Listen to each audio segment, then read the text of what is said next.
chorando é um negócio sério. Os corações masculinos se derretem.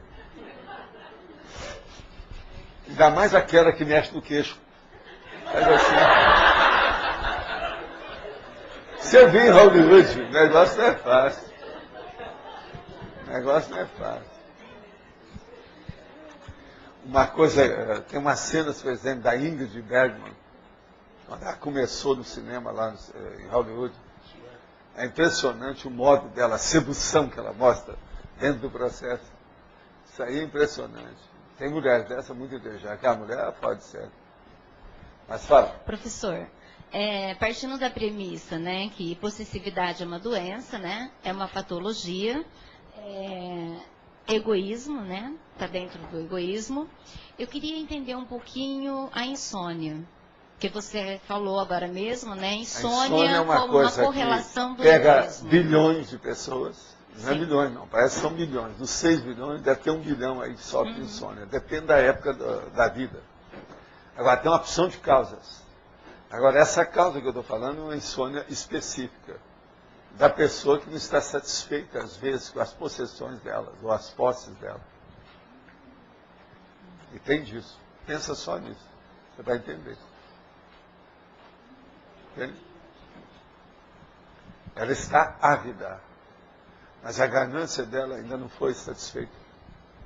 Ela sofre com aquilo e perde o sono. Agora, perder sono devido a um processo egóico é uma lástima, né?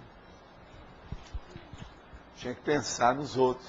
Então, em vez da pessoa, quando você estiver com insônia, se você não quer entrar nessa, começa a exteriorizar energia em favor dos outros, que tem mais insônia do que você. Você vai ajudar muita gente. Melhora tudo. Tem sempre gente em pior condição do que a gente. Seja um agente dessa gente. Você vai deixar de ser indigente. O que você acha? Fala. Valdo, tanto no intra como extrafísico, a possessividade máxima é uma consciência dominar a outra. Agora, em segundo plano, vem as posses materiais do intrafísico. No extrafísico, pode-se considerar a energia, sei lá. A energia é uma das posses, mas agora é a energia que domina outras consciências que estão carentes, que estão, vamos dizer, suscetíveis. Então tem muito disso. É aquilo que eu chamo de satélite assediador. Isso é terrível. Por exemplo, essa expressão satélite assediador sou eu que criei faz meio século. Eu não vi isso em parte nenhuma. Mas existe, assim, extrafisicamente isso. Mas extrafísico... Agora, satélite assediador intrafísico também tem. São aqueles pelegos, certas pessoas aí que são... Tem vários nomes para isso, certo tipo de áulicos. Entende? Essa possessividade máxima no extrafísico entre consciências seria essas prisões grupo-kármicas que lá na a baratosfera, né? A baratosfera é cheia de filiais. Tem muitos filiais. Mas agora outra coisa. A possessividade aqui foi colocada como nosográfico, tá certo, porque deu uma conotação quase só nosográfica. Agora, na realidade, existem outras se você for arranjar, não é possessividade. Não, arranja outro nome para isso, que não é aqui possessividade. Aqui está correto, porque Pois é, mas se você for arranjar outro tipo de posse, é posse. Não é possessividade que nós estamos falando. Aqui existe possessividade positiva. É isso que eu estou falando, não é possessividade, não é outra possessividade. coisa. Não. Mas existe posse... Posse você tem do seu corpo, por exemplo. Quando... Você pensou que você roubou esse corpo da sua mãe? Isso é um pedaço da biologia dela. Você é um ladrão. Agora, veja bem. Na escala vou pensar por aí, vou pensar. Na escala faz uma análise por aí. O que vocês acham? Ladrões de mãe. Na escala evolutiva. Ladrões de corpos. Você tem lá, por exemplo, evoluciólogo, serenão, sei lá. Ele mantém uma posse em relação aos assistidos. Né? Seria ele não tem posse de nada. Posse. Não, ele não pensa assim. Ele ajuda. Ele ajuda. Ele Isso não tem posse. Não. Entende? O processo é que ele ajuda. Ele abre mão. O que é que nós falamos? É a chamada concessão. é a cessão. Aqui mesmo eu falo isso, né? Eu digo aqui, ó, cessão, prodigalidade, generosidade, desinteresse, pretensão, altruísmo, modéstia, renúncia, renunciação, renunciamento, abnegação, despojamento, desapegamento, desapego, desprendimento. Mais do que isso, não tem jeito. 1, 2, 3, 4, 5, 6, 7, 8, 9, 10, 11, 12, 13, 14, 15. Está tudo aí na antonímia. Antonimiologia. Eu estou perguntando, neles então, não existe nem posse positiva? Não, tem essas coisas aí. Eu acabei de falar. Te dei 15 aí para substituir a possessividade sua. Só estou perguntando. Eu não estou afirmando nem nada. Mas olha, para você faz sentido isso, né? Pensar por aí. Agora veja, tudo é um processo semântica, né? Tem que ver qual a intenção que a pessoa está colocando naquele meaning, naquela significação. Qual o sentido da palavra?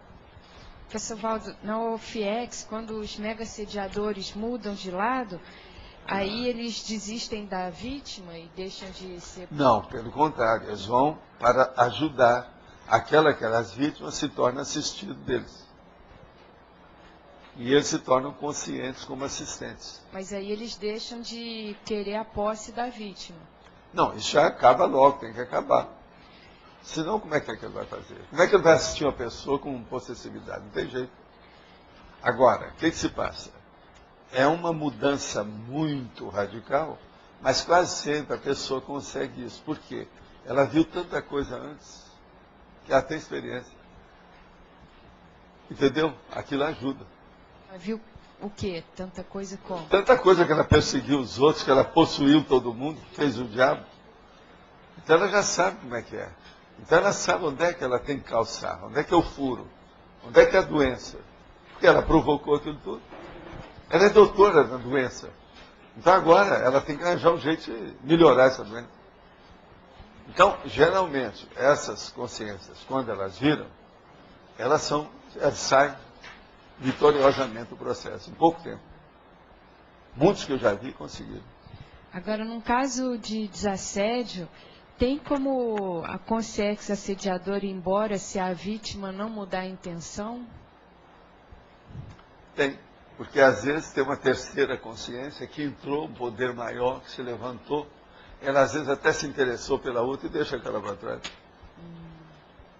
Faz uma negociação. Não, vamos trocar de presa. Essa aqui tem mais carne do que a outra. E aqui na É fatologia... aquilo que o cara lá falou, né? Um carnão. Em vez de uma carninha, eu quero um carnão.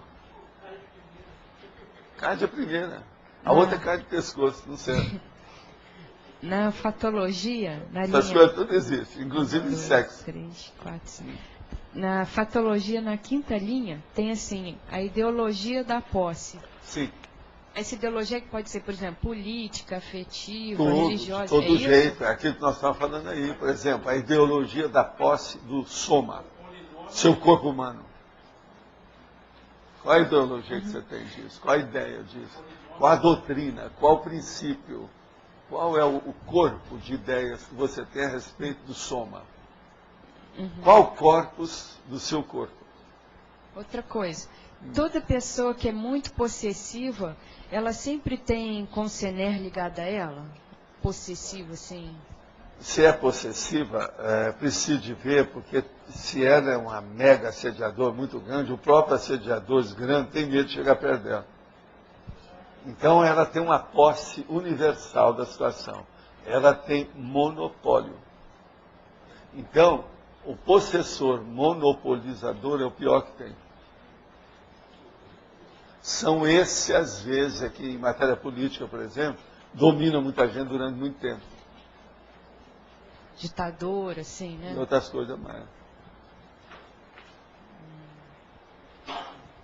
Professor Valdo, aqui, a sede pela intelectualidade, pelo conhecimento, é um trafó, né? Como é que eu não entendi o que falou? A sede pela intelectualidade, pelo conhecimento, a vontade, é uma vontade. Isso é um trafó. Depende qual a intenção. Depende. Mas é um trafor, não é trafar. Trafó. Intelectualidade é uma coisa muito séria. Porque para a pessoa chegar lá, ela tem que ter algum discernimento. Entende? É diferente. Uma pessoa, por exemplo, ela pode fazer um trabalho mecânico de artesanato. Ela não precisa ter muita intelectualidade. É um processo psicomotriz, é cerebelar. Agora, na intelectualidade, para ela aprofundar, para ter uma visão de conjunto, para fazer conotação, que é aquilo que a gente chama dissociação, fazer associação de ideia com aquilo e com o resto do cosmos, é necessário ter alguma profundidade mais séria, entendeu? De discernimento. Por isso que o mental soma é o paracorpo do discernimento.